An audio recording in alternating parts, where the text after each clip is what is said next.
Buenos días. A nombre de la Facultad de Administración y Economía y del Observatorio del Contexto Económico de la UDP, les doy la más cordial bienvenida al seminario Presentación del Informe de Política Monetaria junio 2023 del Banco Central de Chile. A continuación quiero dejar con ustedes a nuestro decano, profesor Mauricio Villena, quien les dirigirá unas palabras.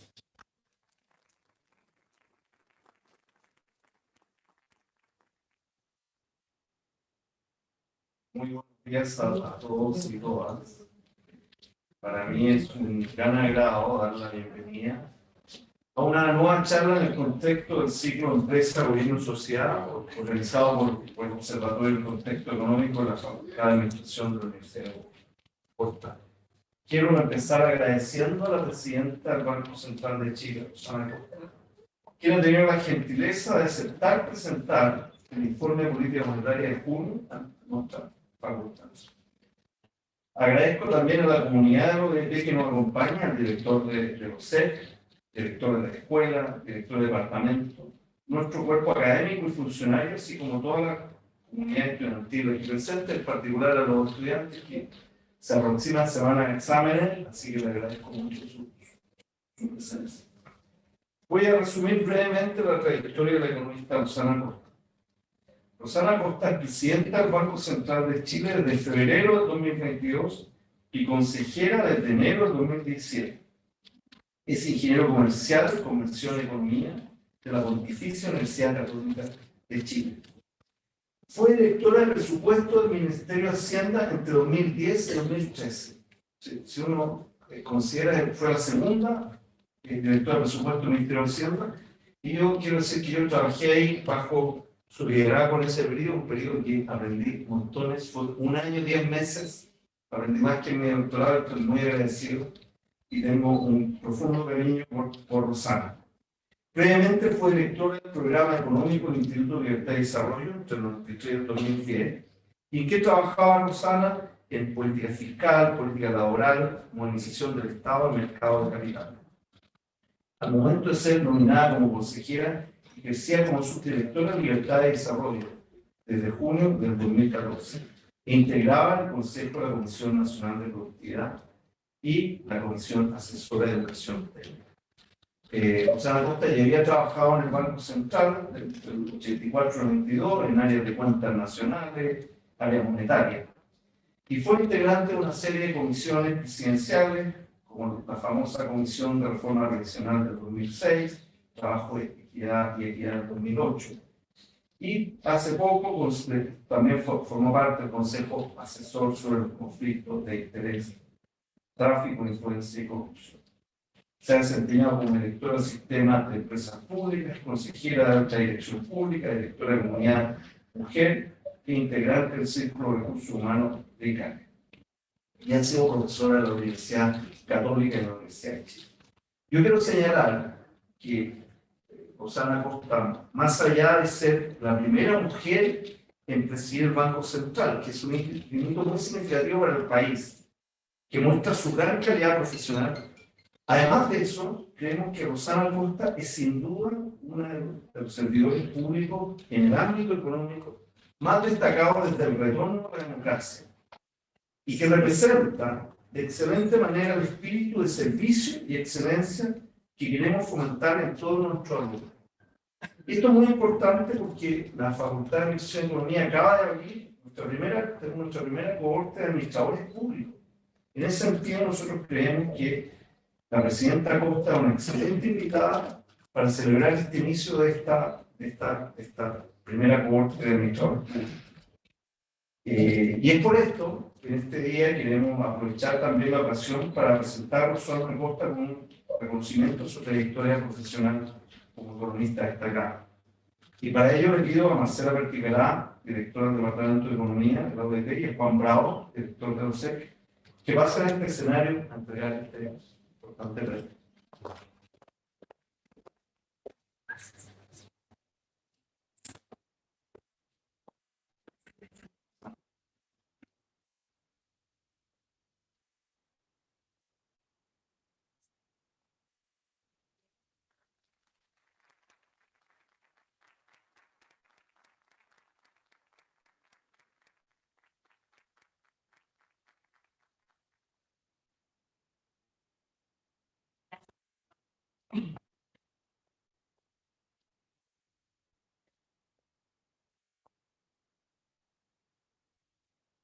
Sin más, dejo con ustedes a la presidenta del Banco Central de Chile, Rosana Cascante. Un gran aplauso para ella.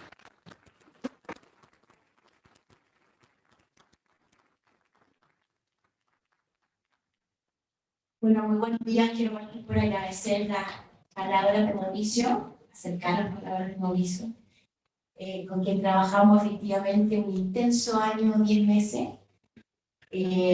Fue un gran servidor público, con mucha resiliencia y con mucho empeño, muchas ganas de sacar las cosas adelante.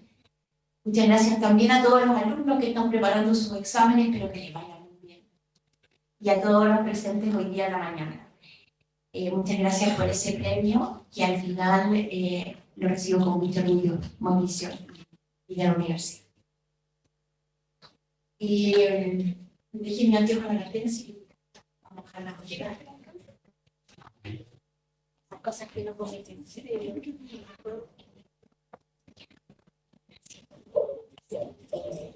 Eso es para poder llegar a esto.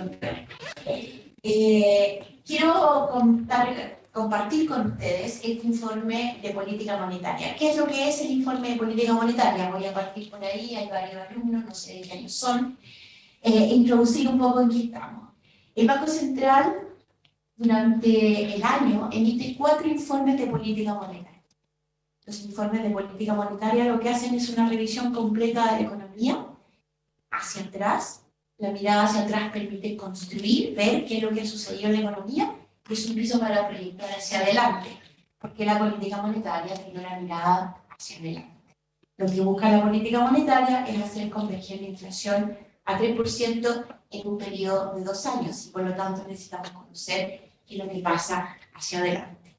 Y este informe lo que hace es dar cuenta de esa mirada, de qué estamos viendo en la economía y qué estamos proyectando para la economía hacia adelante, y por qué y cuál es la trayectoria esperada de la inflación hacia adelante. Otras 4 veces al año se hacen reuniones de política monetaria sin este informe, y 4 veces al año con este informe, y van intercaladas, y de esa manera se va construyendo y se van tomando las decisiones sobre la tasa de política monetaria, que es el instrumento a través del cual el Banco Central transmite su política y logra o busca que el mercado vaya ajustándose. Y en este último periodo, lo que ha hecho el Banco Central es enfrentar un proceso inflacionario muy complejo, un proceso inflacionario que es global, que se está viviendo en todos los países del mundo, pero con particularidades en cada país.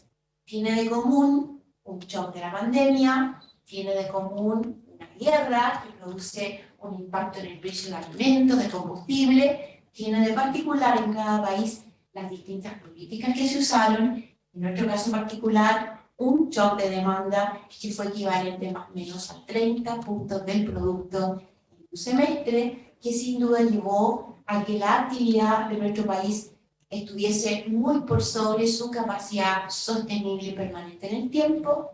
La única forma en que la economía acomoda esos shocks es con más inflación, y lo que hay que hacer entonces es hacer converger el nivel de actividad a su lugar sostenible en el tiempo, única forma de contener ese proceso inflacionario.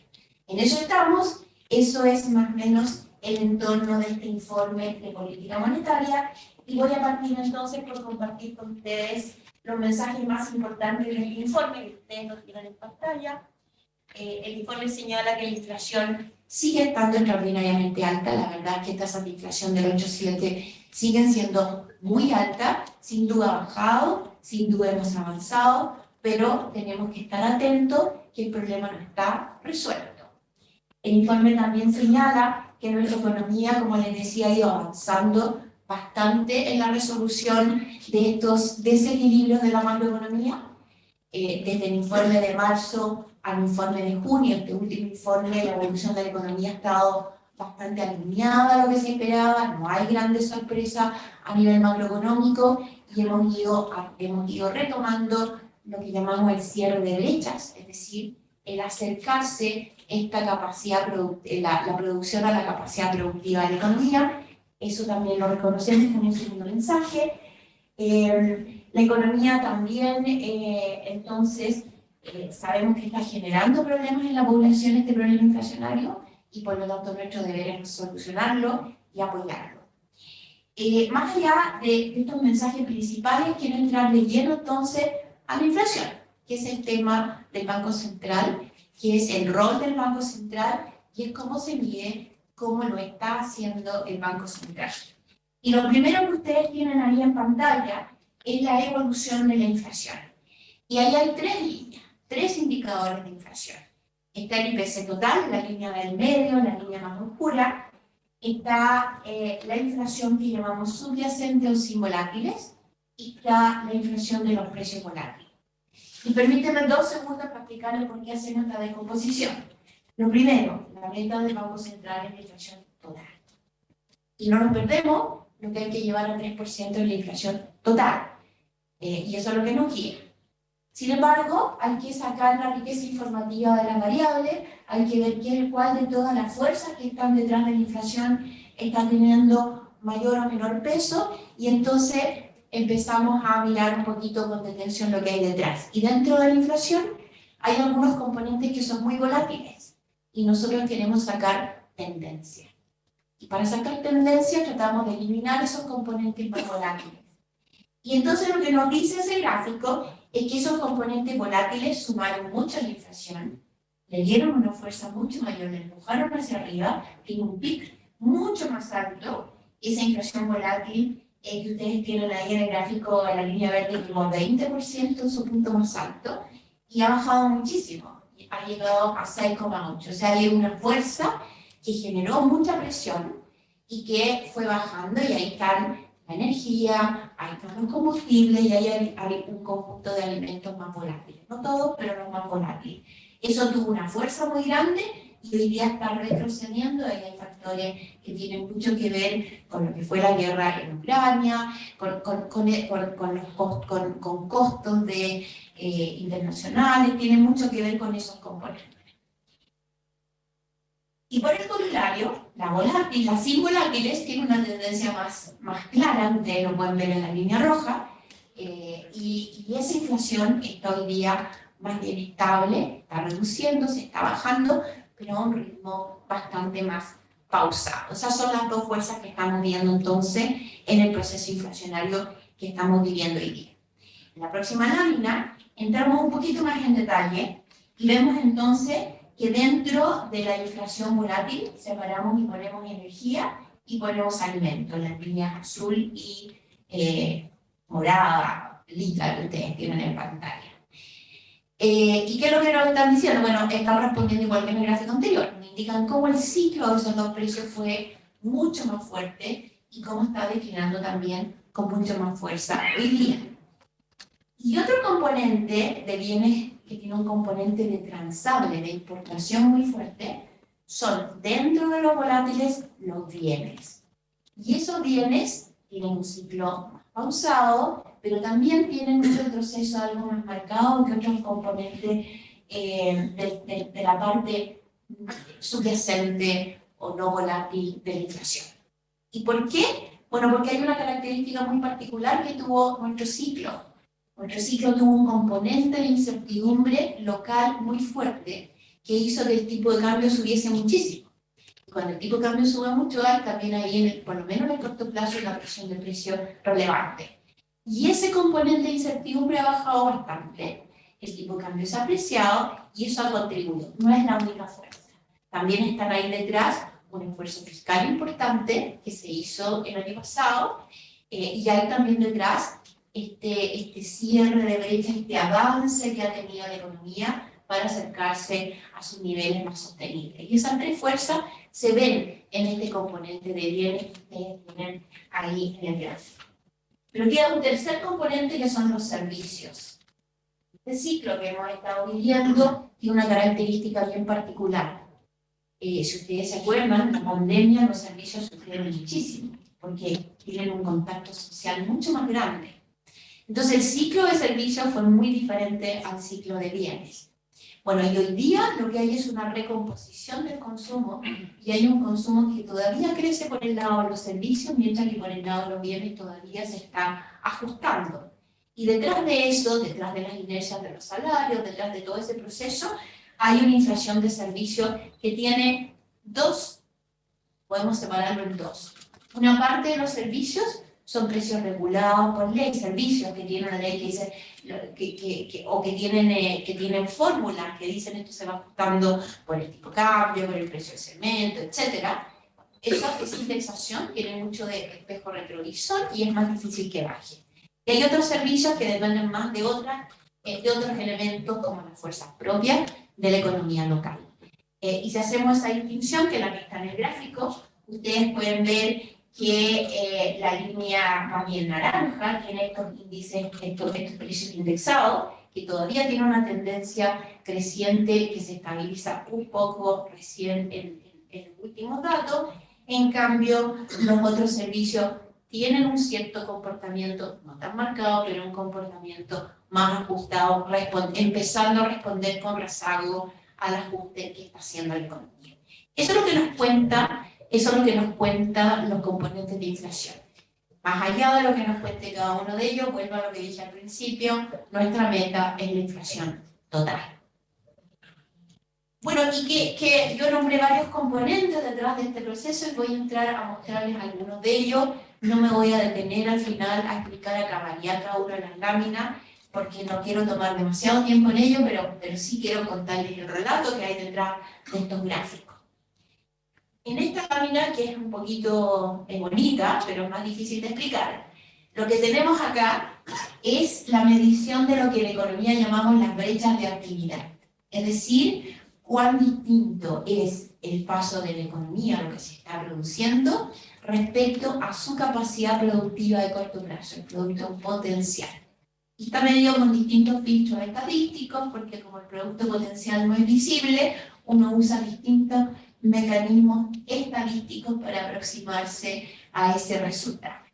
Y como vemos, tuvimos un shock severo durante la pandemia, que nos lleva a una brecha negativa muy grande, lo que llamamos la crisis del COVID, pero tenemos una recuperación extraordinariamente rápida y nos pasamos hacia arriba y nos pasamos a usar mucho más allá de la capacidad productiva que teníamos, y hasta el día de hoy no logramos cerrar absolutamente la brecha. Pero sí hemos avanzado, y la noticia que trae este informe es que hemos retomado la senda hacia un territorio de brechas negativas. Y aquí me paro un segundo. Cuando uno tiene áreas de inflación, tiene periodos de desbalance como el que hemos tenido, bajar la inflación de los niveles de 14% a 3% va a requerir un periodo de brechas negativas, es decir, pasar a estar algo por debajo de la capacidad productiva para tener fuerzas suficientes y empujar los precios al 3%. Lo que se hace es hacerlo en un periodo prolongado, en 2 años, no menos, para evitar un ajuste excesivo en la economía. Se mitiga el efecto, lo que busca la política monetaria es atenuar los ciclos macroeconómicos y no exacerbarlos, y por lo tanto vamos a tener brechas negativas, no muy grandes, pero por un periodo prolongado, por un periodo acorde con el de proyección del Banco Central. Y hacia allá vamos. Ahora, yo les decía que este indicador está midiendo una variable que no vemos, que es el producto potencial. Entonces, en este informe nos acercamos indirectamente a través de otras mediciones a ver qué nos está diciendo el mercado laboral. Y el mercado laboral también nos dice que las brechas se están cerrando, o que están cerradas. Cuando uno mira el nivel de desempleo en relación al nivel histórico, cuando uno mira indicadores de rotación laboral. Cuando uno mira la industria, también se observa que las brechas están cerradas o a punto de cerrarse. Cuando uno mira la capacidad instalada y el uso de la capacidad instalada en la industria, esta vez usando encuestas. También podemos ver a través del uso de energía que también las brechas se están cerrando. Es decir, una economía que ha avanzado en el cierre y que camina hacia este territorio de brechas negativas que se proyectan y que se esperan para el periodo de aquí en adelante. Pero bastante avanzado y con brechas que están cerradas o cerradas. Otro componente importante en este proceso de inflación y en lo que estamos viendo en la rebaja de inflación de hoy día son los costos. Y vemos en el gráfico que el precio de las materias primas, alimentos y petróleo, en el gráfico que ustedes tienen a la izquierda, o el costo de transporte que tienen a la derecha presenta una baja sustantiva. Es decir, después de un aumento muy grande, después de todo el problema que tuvimos con las cadenas de valor, a lo cual se sumó el precio del petróleo, se sumó el precio de los alimentos, estos costos están cediendo rápidamente y es lo que estamos viendo en el componente volátil que vimos en las láminas anteriores. En el costo de transporte estamos hablando de la balanza de pago, las importaciones, la diferencia entre la CIF y la FOF, y ese es el dato que ustedes ven en pantalla. Entonces eso también está ayudando. Eso está empujando, es el primer impulso que estamos viendo hoy día en la baja de los precios. Después tienen los otros impulsos que tienen que ver con el efecto de más largo plazo del cierre de brecha. Un segundo factor que está detrás de este comportamiento de los precios que vimos es el tipo de cambio y la incertidumbre implícita que estaba detrás. Tuvimos por un buen tiempo tasas largas y tipo de cambio bastante por sobre lo que indican sus variables fundamentales, asociado a esta variable fundamental que es la incertidumbre, que es otra variable fundamental, que está cediendo. Y por lo tanto tenemos un precio que se ha apreciado cerca del 20% en lo que va del año y eso tiene una incidencia relevante también en el comportamiento de los precios. Y entonces pasemos al sector real, pasemos a explicar qué es lo que estamos viendo en la economía para empezar a concluir qué es lo que vamos a ver en adelante. Y les contaba yo que este informe de política monetaria desde el punto de vista de la actividad no presenta grandes diferencias respecto al informe de marzo que había proyectado hacia adelante lo que se esperaba para este periodo y de aquí en adelante. Y desde el punto de vista de la actividad, de la producción, y desde el punto de vista de la demanda, consumo, inversión, no vemos en el agregado diferencias respecto a lo que habíamos proyectado. Si vemos este comportamiento, por lo tanto este comportamiento que ustedes ven en pantalla, estos ciclos pronunciados que ven en pantalla, son parte del ciclo y de los shocks sucesivos que nuestra economía y que a nivel global se han estado viviendo durante el 2019 a la fecha. Una sucesión de ciclos extraordinarios, distintos, excepcionales, que además se fueron sumando, y donde esas sumas no es solamente 1 más 1, 2, sino que empiezan a tener efectos conjuntos. Tenemos un ciclo muy pronunciado, más pronunciado por el lado de la demanda, la línea azul, que lo hemos tenido por el lado del producto, la línea roja. Esa es otra característica que dice en relación directa con lo que explicábamos recién.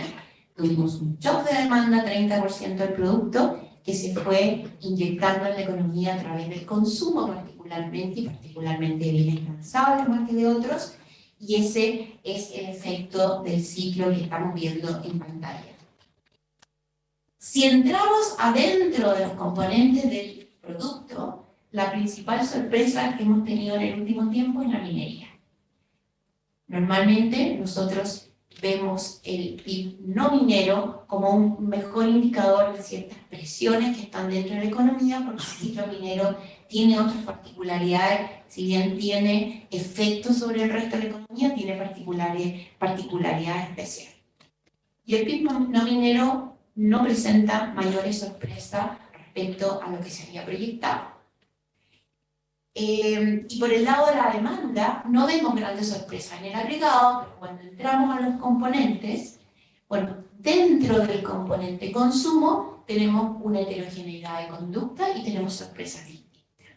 Tenemos que en el consumo los bienes durables son los que más crecieron y por lo tanto son los que están cayendo más rápido, y esa caída en el primer trimestre fue bastante fuerte.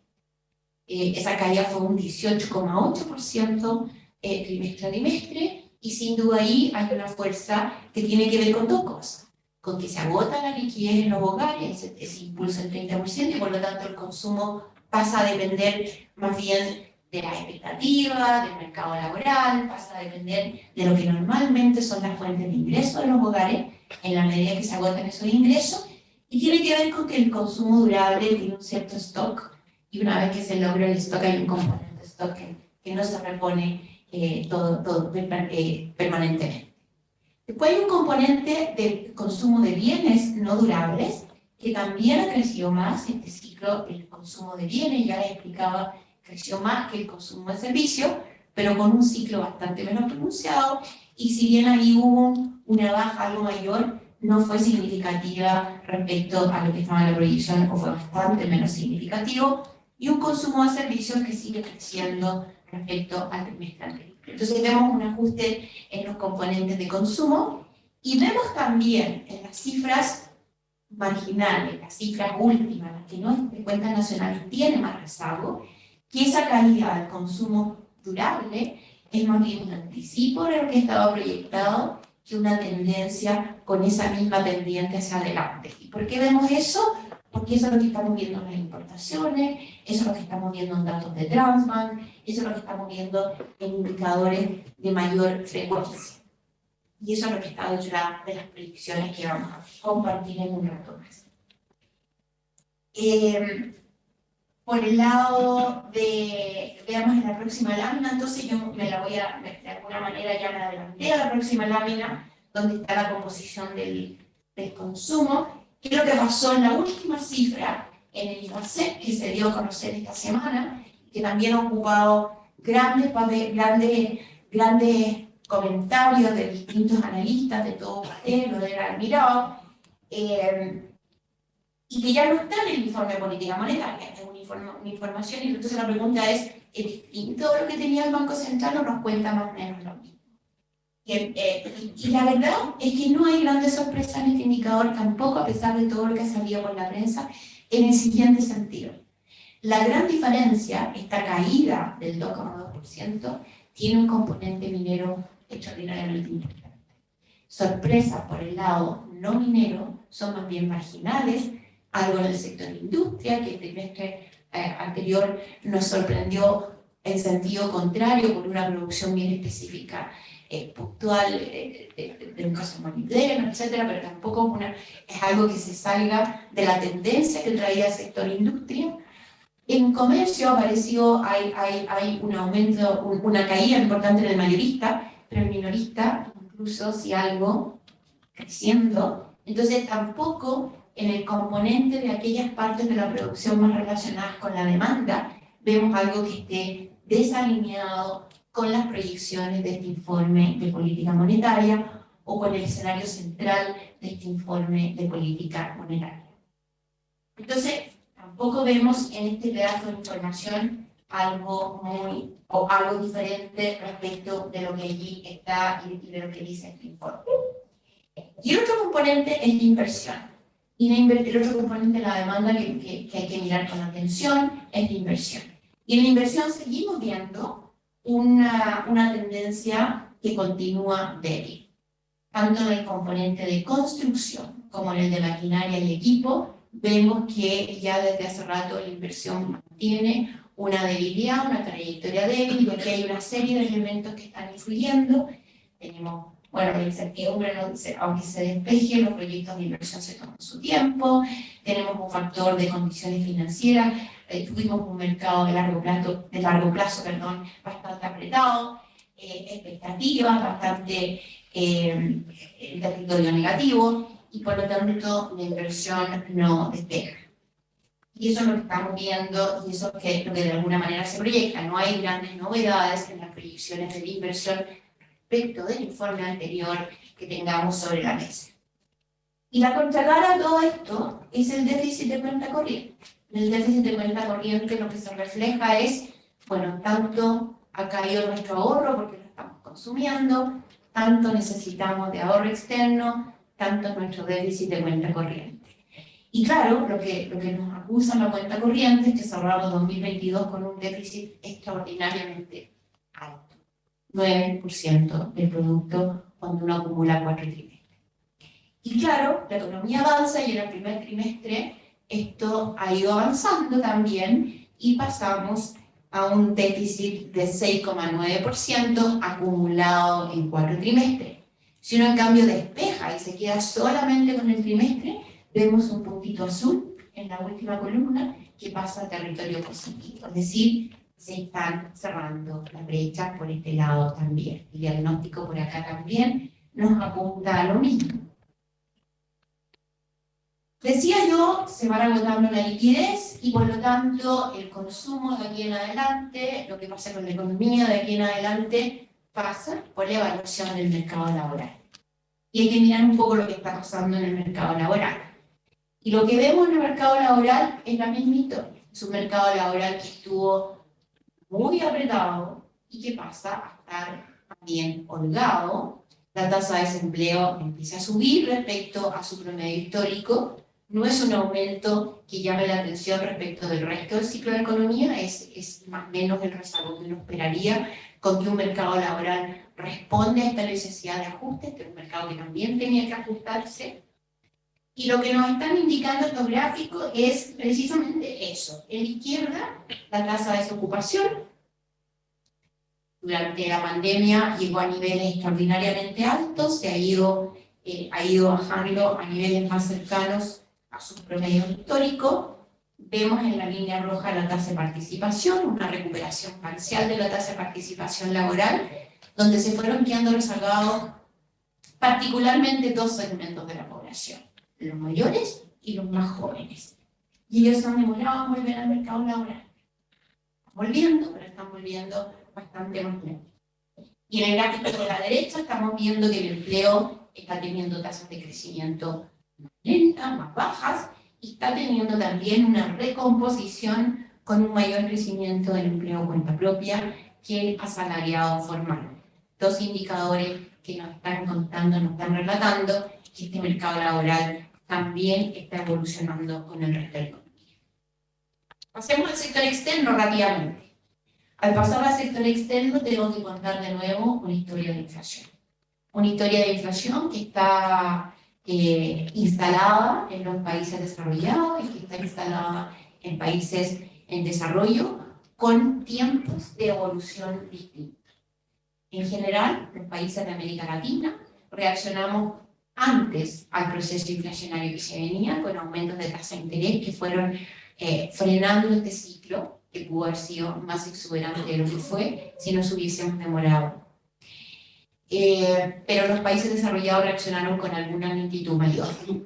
Ellos venían de un periodo muy largo en que el relato de inflación estaba prácticamente en retirada, no era un problema para los bancos centrales, más bien la inflación estaba por debajo de las metas, hay una reacción más tarde. Y por lo tanto hay una tarea pendiente más larga. Son bancos que todavía están enfrentando procesos inflacionarios crecientes y donde, salvo en el caso de Estados Unidos, es muy poco evidente mirar inflaciones subyacentes con tendencia claramente a la baja. Y en Estados Unidos, donde eso se puede ver, todavía vemos un mercado laboral muy apretado, todavía vemos consumo bastante por sobre lo que uno podría hablar de un consumo que se esté ajustando a sus niveles más bien sostenibles o más bien históricos.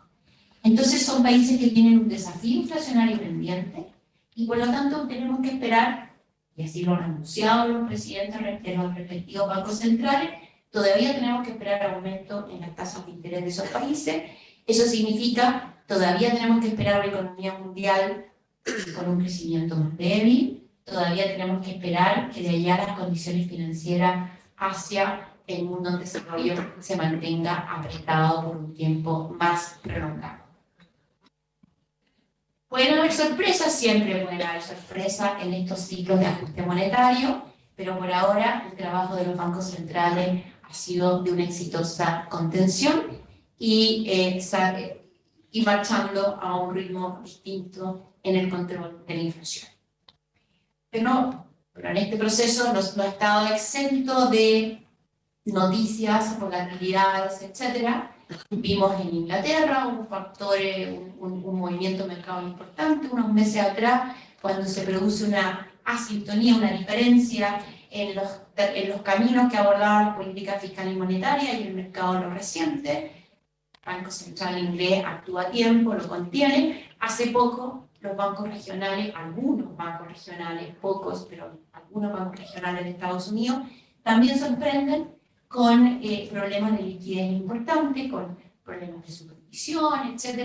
La actuación rápida de inyectar liquidez y de contener el problema y de tratar esos bancos por distintos instrumentos también lo contienen, pero los efectos están ahí. Y lo que vemos en ese gráfico de la izquierda es que las acciones de estos bancos cayeron mucho, no han subido, el mercado lo sigue mirando con escepticismo, y lo que estamos mirando en el gráfico de la derecha es que, claro, los bancos en general están ajustando su balance y por lo tanto están teniendo más aprehensión, están más cautos, y por lo tanto el crédito comercial está teniendo una tendencia, un crecimiento más bajo.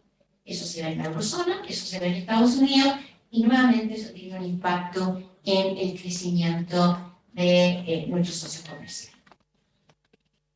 Nuestros mercados financieros han reaccionado razonablemente, acoplados a lo que estaba pasando en el sector externo, con movimientos contenidos, han absorbido razonablemente estos shocks de volatilidad, un tipo de cambio que se mantiene en niveles bastante más apreciados de los que teníamos anteriormente, tasas de largo plazo que están algo por debajo de la línea donde estaba el informe anterior, a diferencia de la reacción que tuvieron el tipo de cambio y las tasas de interés en los países desarrollados.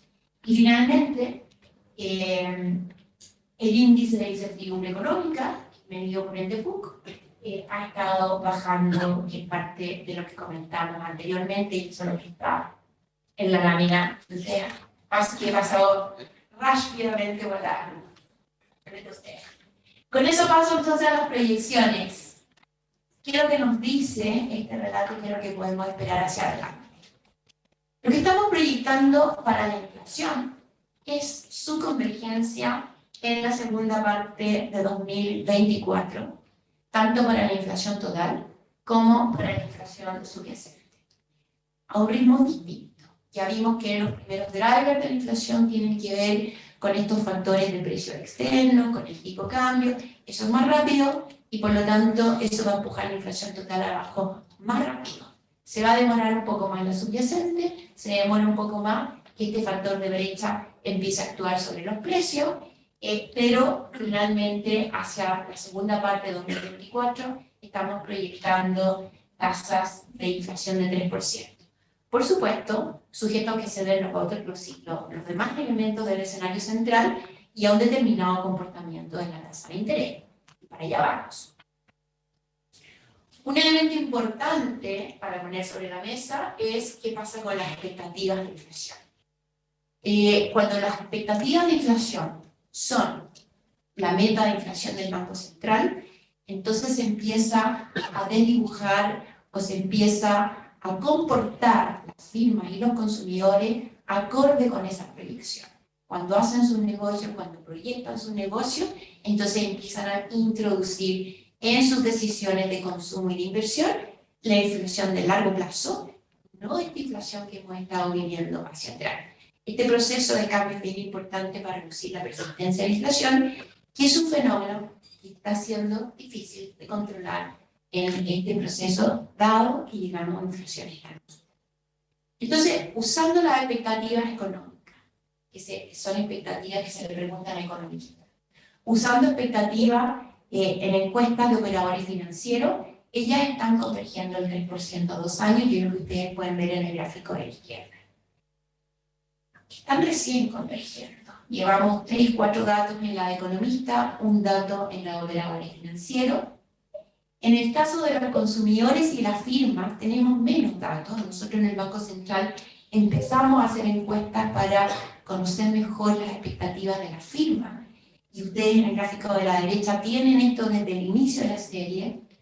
En general, la literatura nos dice las expectativas de las firmas y de los consumidores suelen estar algo más arriba de la meta del Banco Central, pero no tenemos historia para decir en qué nivel. Y lo que vemos es que todavía están más arriba del primer punto, aunque es un punto aislado. Tenemos que traspasar la expectativa del 3% de operadores financieros, de economistas, a las decisiones de las firmas y de los consumidores. En ese proceso hemos avanzado, como ustedes ven en el gráfico, y en ese nivel se están presentando. Tenemos expectativas en 5% a 2 años para la firma, según nuestra encuesta de 4% el punto más bajo registrado en la encuesta, y a 1 año están en 7%, 5% el punto más bajo registrado en la encuesta. Hacia adelante, también tenemos que mirar qué pasa con esta brecha. Cuán lejos va a estar la producción de su potencial. Este gráfico que ustedes tienen en pantalla lo que mide es eso. Cuando está por arriba, estamos produciendo más que la capacidad de producción de corto plazo. Cuando está por debajo, estamos debajo de la capacidad de corto plazo y tenemos brechas negativas. Como les decía, hay que proyectar y hay que esperar con un tiempo brechas levemente negativas. Estamos suavizando el ciclo con brechas algo negativas, más bien prolongadas, de manera que el ciclo se estabilice y de esa manera, podamos lograr la convergencia de la inflación. Y de eso resulta que el crecimiento de la economía va a estar entre 0,25 y menos 0,5 este año, ese es el rango. En este informe hay que achicar el rango, y se achica por la parte de arriba, en comparación con el informe de marzo. Un crecimiento entre 2,25 y 1,25 para el 2024, y un rango igual al que había en marzo, entre 2 y 3% para 2025. Les recuerdo que la última vez que medimos el crecimiento de largo plazo en nuestra economía quedó en 2,2% para el decenio más cercano. Y la diferencia, yo les decía, no hay grandes diferencias entre el relato de este informe de política monetaria y el anterior. Lo mismo se ve en el gráfico con los niveles del producto, con la proyección de este informe en relación al anterior. ¿Y qué pasa con la demanda? ¿Qué pasa con el consumo y qué pasa con la inversión? Y centrémonos en el consumo privado. En el consumo privado tampoco estamos viendo grandes diferencias. La proyección para este año era una caída de 3,8, ahora es un poco mayor, 4,9. Tiene una reacción el próximo año en vez de 0,9 a 1,5. Hay una suerte como de redistribución del consumo, del ajuste del consumo en el tiempo también, y vemos cifras muy similares hacia el 2025. Y como les decía, por el lado de la inversión, tampoco se ven grandes diferencias respecto del informe previo. El mercado laboral es importante para proyectar el consumo. De ahí van a venir los ingresos para el consumo. Para el mercado laboral, el proceso de ajuste tiene que continuar, más o menos en línea con la evolución de la economía, y por lo tanto, lo que estamos mirando es desde el punto de vista de las expectativas, lo que nos dice la encuesta del DEP, lo que nos dice el INSE, es que todavía las dotaciones de personal de las firmas se mantienen más bien con cuidado, con poco crecimiento, con una evolución bastante pausada, y el índice de avisos laborales, que nos indica cuántos puestos de trabajo se están creando, después de haber tenido un momento en que los crecimientos eran históricos, están por debajo de sus promedios previos a la pandemia, indicando que hacia adelante el mercado laboral va a mantener esta trayectoria de ajuste. Por el lado de la capacidad financiera de los hogares, se va agotando. Las cargas financieras están llegando a los niveles que estaban prepandemia. Uno podría pensar que son niveles más o menos en los cuales se ubican y se sitúan o se demandan de parte de los hogares, y las tasas de interés de los créditos de consumo y de los créditos hipotecarios también son un elemento que tiende a mantener el ajuste sobre el consumo. Y por el lado de la inversión, los proyectos que se ponen en el catastro de bienes de capital, están mirando también los proyectos que están en el Ministerio de Economía, en el catastro del Ministerio de Economía, no crecen, no se revitalizan, mantienen la misma tendencia que hemos estado mirando. Y cuando uno pregunta en las encuestas a las empresas qué pasa con los planes de inversión que tengan planificado para el año, nuevamente el relato es decreciente en una encuesta con otra. La única novedad es que aquellos que dicen tener planes de inversión se manifiestan más seguros de llevarlos a cabo de lo que estaban previamente.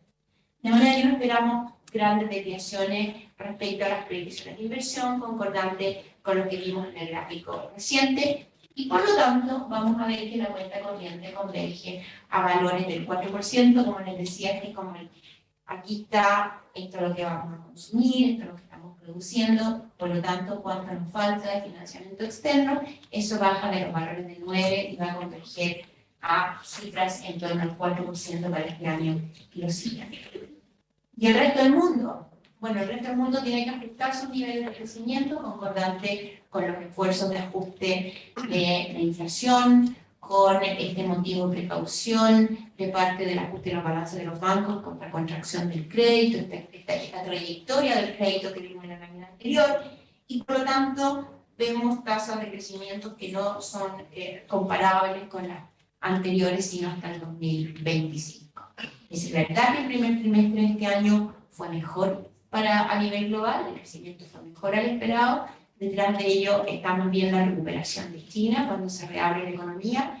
No se ven grandes fuerzas en China para mantenerlo conforme se esperaba, y mientras tanto los demás países desarrollados tienen que seguir con su proceso de ajuste monetario, y por lo tanto desde el punto de vista de los términos de intercambio estamos manteniendo proyecciones similares a las que teníamos, un precio del cobre que va a ir convergiendo a 3,5, un precio del petróleo que va a ir convergiendo hacia el 2025 a valores promedios entre WTI y Brent de 68, y un índice de precio de los alimentos que también va a seguir bajando y que está detrás del relato de la inflación de volátiles que acabamos de ver.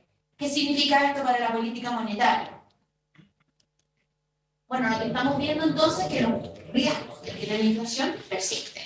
Hay riesgos para la inflación, sin embargo, se han estado balanceando. Hoy día los riesgos en torno a la inflación, informe a informe, se han ido balanceando. Vemos también que la economía, lo más reciente, ha evolucionado y apunta en la dirección de estar cerrando su brecha y de estar avanzando en el aspecto requerido.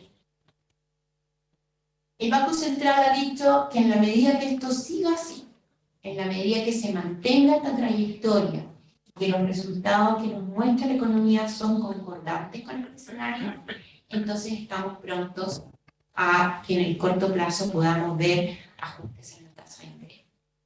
Si se dan esas condiciones, entonces vamos a poder ir empezando a revisar el nivel de la tasa de interés en las reuniones, concordante con la información económica que vayamos recogiendo y cómo esa información económica construye una tendencia acorde con la proyección que acabamos de presentar.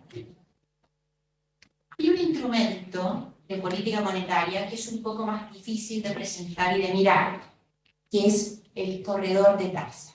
Déjenme tratar de presentárselo. El informe de política monetaria construye un escenario central, que es el que acabamos de repasar y de revisar en distintas dimensiones. Y es concordante con una determinada trayectoria de la tasa de política monetaria. Hay que acompañar ese ciclo para que se dé con una determinada trayectoria de la tasa de política monetaria. Sin embargo, estamos proyectando, y todos sabemos que cuando proyectamos, bueno, ahí los escenarios tienen ciertas sensibilidades, se pueden ir dando ciertos eventos o ciertos elementos que nos muevan dentro del mismo contexto, pero que nos muevan algo de ese escenario central. Y en ese contexto, nosotros definimos, para esa variación, hay elementos que nos pueden mover con tasa que vaya bajando más lenta o que se mantengan por más tiempo, o nos pueden mover a tasa que vayan reduciéndose a mayor velocidad. ¿De qué depende? Depende de que transitemos por el escenario central, o depende de que la persistencia de la inflación nos sorprenda y sea algo mayor y por lo tanto tengamos que ir algo más lento, o todo lo contrario. Puede ser también que el ajuste del consumo sea algo más rápido y por lo tanto tengamos que responder con un movimiento de tasas más acelerado.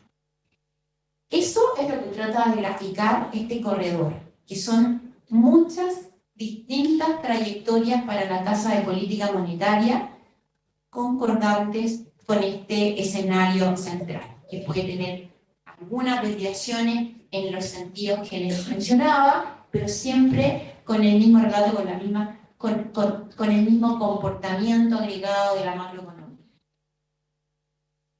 Entonces, lo que nos está marcando es la trayectoria más probable o el área donde se va a mover la tasa. Y la línea punteada nos muestra el área del corredor del informe anterior. Y como ven, están bastante parecidos. Y de ahí también decimos que estamos en un escenario muy similar al IPOM de marzo, de allí las conclusiones que hemos ido mencionando en la presentación del informe. Yo creo que paso a la última lámina, les dejo la última lámina para que vayamos cerrando con las conclusiones, que ya no pasan más que hacer repeticiones de elementos que fui mencionando a lo largo de la presentación. La economía, como les decía, ha ido avanzando en la resolución de su tasa de equilibrio. La inflación ha retrocedido a mayor ritmo en el componente volátil. La tracción sobre el otro componente se espera lenta al principio, pero cerrando en la meta hacia fines, en la segunda parte de 2024. La actividad y la demanda han evolucionado de acuerdo a lo esperado. El consumo privado ha anticipado parte del ajuste que esperábamos. La TPM ha contribuido en este ajuste. La política fiscal hizo lo suyo en el ajuste al retrotraer los beneficios que se entregaron, las transferencias que se entregaron en 2021. Y por lo tanto, el Consejo termina concluyendo con que en la medida que esto siga avanzando en esta línea, se podrá ir observando variaciones a la baja en la tasa de política monetaria en la medida que el escenario sea constante con lo que vimos. Quedo atenta a preguntas, espero que las distintas láminas, si bien los gráficos uno por uno no nos detuvimos a explicarlo en detalle, haya quedado el mensaje central. Muchas gracias por la atención.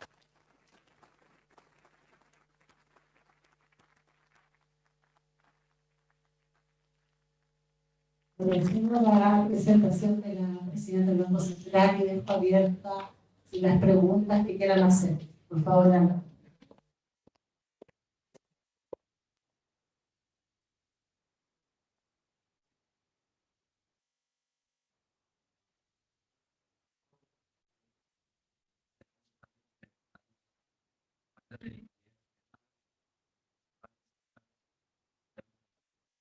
¿Te refieres a las reservas internacionales? Sí, como que desde el 2020 creo que a principios del año se acababa la solicitud de emisión para...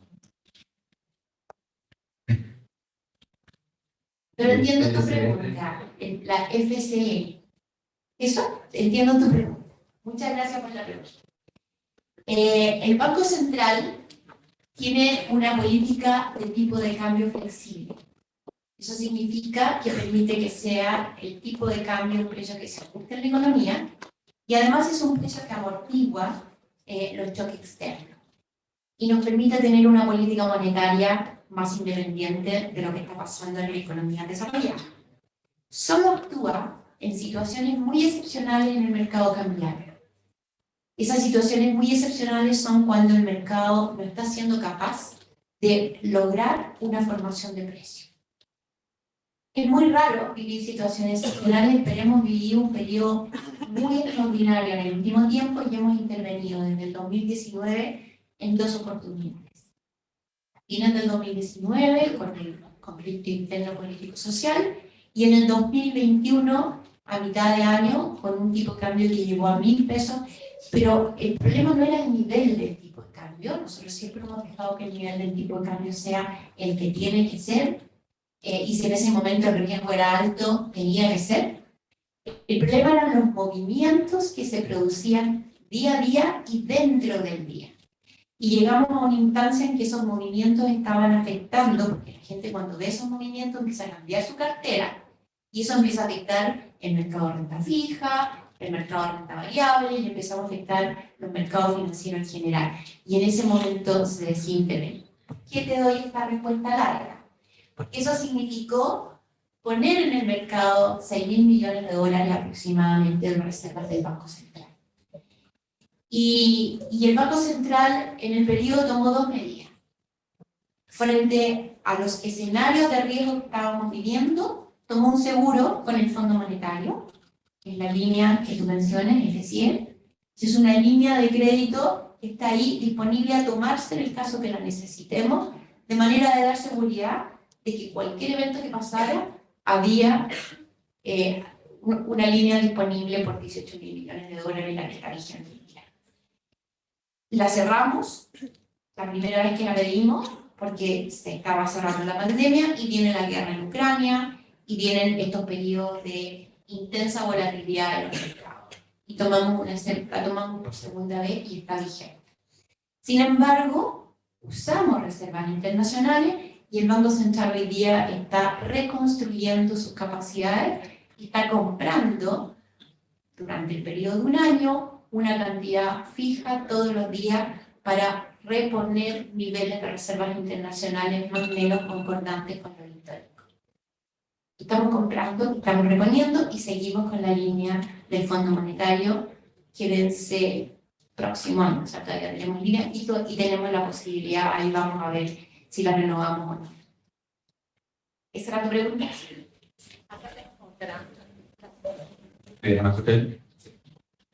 Hace un tiempo atrás, muchos chilenos viajaban a Argentina a comprar alimentos. Se vio una tendencia. Me gustaría conocer cuáles son las diferencias entre el Banco Central de Chile y el de Argentina. Porque allá la inflación no para de subir, y acá en Chile, como usted dice, va disminuyendo. Quería saber cuáles son las diferencias de enfoque que producen eso. Hay varias diferencias entre el Banco Central de Chile y el Banco Central de Argentina y hay varias diferencias en la política macroeconómica de Chile y la política macroeconómica de Argentina. Argentina está permanentemente presionando por el lado de la demanda en su política fiscal y en el financiamiento de la política fiscal a través de la emisión de dinero. Es decir, está permanentemente llevando la economía por sobre sus capacidades productivas de largo plazo. Y como vimos que nos pasó a nosotros, eso genera presión inflacionaria. Entonces Argentina vive en ese proceso de ir impulsando permanentemente la demanda más allá de su capacidad productiva y el Banco Central de la República Argentina le puede prestar al gobierno y le presta al gobierno. El Banco Central de Chile no le puede prestar al gobierno. Solo en condiciones excepcionales, incluso solo en condiciones excepcionales, el Banco Central de Chile puede comprar pagares fiscales en el mercado secundario, que ya no es financiar al fisco, sino que es comprar papeles de deuda al precio del mercado en el mercado secundario. Entonces hay una gran diferencia en la forma como opera la política monetaria, la política fiscal, la macroeconomía en general, entre Chile y Argentina. Buenos días. Quería preguntarle si efectivamente en las economías se están reduciendo los niveles de actividad y concretamente en Chile se ha notado lo importante en los últimos meses y están viendo que la posibilidad de rebajar la tasa en Chile nominal se ve en un mediano plazo, más bien corto plazo, para converger, como usted decía, en el próximo año. Sin embargo, la otra economía, Estados Unidos, Europa, todavía tiene ese ajuste por hacer. Y probablemente la postergación de las tasas y la baja de las tasas de esos países va a ser más lenta. ¿En qué medida la proyección del Banco Central para el próximo año no se ve afectada por esa posible arbitraje que va a haber de tasa en un mediano plazo? Gracias por tu pregunta. Si me das medio segundo, quiero cerrar la pregunta anterior porque es una misión muy grave. La diferencia de todo lo que te decía, porque el Banco Central de Chile es autónomo y su meta es bajar la inflación. Vuelvo a lo tuyo, que me interesa mucho la pregunta. Efectivamente, lo que vamos a tener y lo que vamos a ver en los países desarrollados es que ellos han anunciado que van a seguir con aumentos de tasa de interés. Si echémoslo en Estados Unidos, ha anunciado 2 alzas adicionales de tasa de interés. En la medida que vean que la economía lo va requiriendo, está haciendo una pausa, pero va a subir 2 veces la tasa de interés. Proyecciones que acabamos de ver contemplan un aumento adicional de tasa, de manera que eso está incorporado en los efectos esperados y en los movimientos de tasa que podemos requerir. Pero para no dejarlo en la caja negra, cuando Estados Unidos suba su tasa de interés, lo que uno esperaría es que el dólar se aprecie y lo que nosotros esperaríamos que nuestro peso se deprecie y tengamos presiones de corto plazo sobre la inflación. Esas presiones están consideradas, por lo tanto el ritmo al cual podemos actuar o no va a depender fundamentalmente del rol amortiguador de nuestro tipo de cambio. En la medida que sea el tipo de cambio en el corto plazo, vamos a tener algún impacto en la inflación, pero de corto plazo, y no en la meta de 2 años. Más aún, lo que vamos a ver en Estados Unidos, probablemente en ese escenario, es alguna debilidad macroeconómica a 2 años. Y parte de ese efecto también se amortigua con una menor actividad a 2 años plazo. El efecto neto de eso está considerado dentro de la proyección de la tasa de interés y en la evolución de nuestro tipo de cambio real, que considera ese efecto, por lo tanto, está más bajo hoy, pero tiene una trayectoria hacia arriba concordante con esas fuerzas de la economía mundial.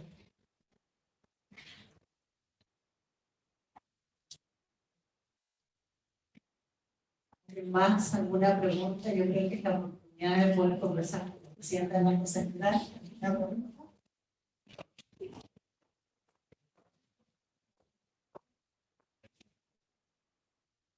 Hola, buenos días. Mi nombre es Álvaro y quería preguntarle si acaso las proyecciones del Banco Central se asimilan a las del gobierno.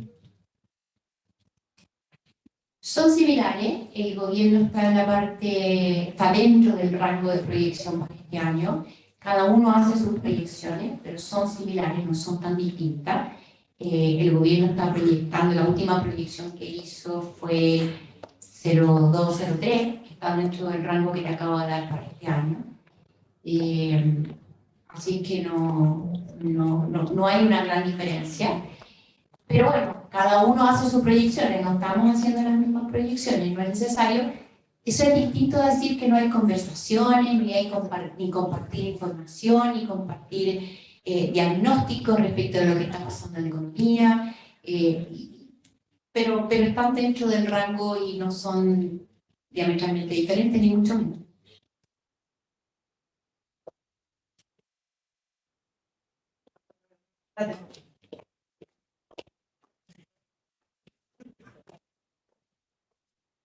Hola, buenos días. Mi pregunta va relacionada sobre el aumento del capital contracíclico que se dio a los bancos. ¿Qué medidas vieron ustedes que el mercado no vio, que en cierta parte generó gran reacción de cierto rumor por varios días en los medios de prensa? ¿Cuáles son como los factores que en cierta parte estuvieron viendo que llevaron a que decidieran en estas fechas que los bancos comenzaran a implementar esto dentro de un año? No vimos nada que el mercado no tuviera sobre la mesa, ni vimos nada que no estuviese ya en los informes de política monetaria y de estabilidad financiera previos. El informe de estabilidad financiera partía diciendo que la situación de la banca nacional es sólida. Es sólida incluso cuando se les ocurre actos de estrés severos. Y por lo tanto tienen capital suficiente y holguras de capital suficientes. Lo segundo que decía es que estamos viviendo un periodo a nivel global en el cual han habido eventos disruptivos que han sido muy bien manejados, pero que podrían haber otros. Me refería en la presentación, o no me acuerdo si me refería en la presentación, vimos en Inglaterra un anuncio de política fiscal cuando el Banco Central de Inglaterra estaba conteniendo la inflación, eso no era concordante y los mercados tuvieron una reacción muy fuerte, tuvieron que entregar mucha liquidez, frenaron, no generó mayores distorsiones, pero generó un efecto macroeconómico relevante, bien manejado por las autoridades y por lo tanto se contuvo. Vimos lo que sucedió con los bancos regionales americanos. El mensaje que hace el Banco Central, por lo tanto, es: estamos en un mundo que viene de un periodo muy largo de crisis sostenidas y sucesivas, que han usado los buffers acá y en el resto del mundo. Hay países y corporaciones muy endeudadas y un proceso complejo que tiene que seguir adelante. Y por lo tanto pueden haber eventos de carácter macrofinanciero para los cuales es mejor estar preparados, aunque sean de muy baja probabilidad. Y el Banco Central contaba con un instrumento nuevo, que es pedir a los bancos que aumenten o reserven parte de sus holguras de capital en un buffer que no pueden reducir ellos, sino lo reduce la autoridad para todos juntos. ¿Cuál es la ventaja que tiene eso? Lo que hemos visto en el caso, por ejemplo, lo que pasó en Europa con el COVID, que tenían encargados de buffer y tenían otros buffers los bancos individualmente son, especialmente en momentos de tensión, son reacios a usar su buffer para no dar una señal de debilidad de su banco relativa al resto del sistema. En cambio, cuando la autoridad se los baja a todos, entonces sí puedes, en complementariedad con otros instrumentos, lograr que el ciclo de contracción del crédito propio de esas situaciones macroeconómicas sea menor, se atenúe, y por lo tanto el impacto amplificador del crédito sobre la economía sea menor. Entonces lo que hizo el Banco Central es, habiendo riesgo de muy baja probabilidad, estando ahí, es mejor ver el costo de construir un buffer. Y cuando analizamos el costo del buffer, definimos que un buffer que se construye con un año plazo, que es solamente de un 0,5%, dadas las holguras de capital y nivel de capital de la banca, tenía un costo macroeconómicamente muy poco relevante, muy poco significativo, no iba a tener efecto, y sin embargo nos entregaba un instrumento adicional a usar en complementariedad con otros. Puede no ser, a lo mejor la magnitud hay que complementarlo, pero es un instrumento adicional y nos ofrece, por lo tanto, construcción de capacidades para eventos poco probables, poco esperados, pero que financieramente pueden ser relevantes. Bueno, les pido nuevamente un fuerte aplauso.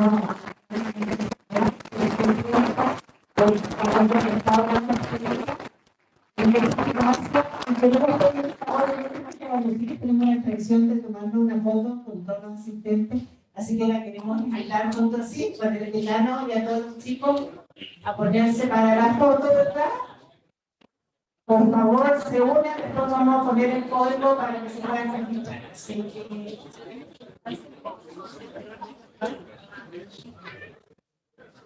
Muchas gracias también por haber estado esta mañana acá, por haber recordado de los observatorios de efecto económico, por la voluntad.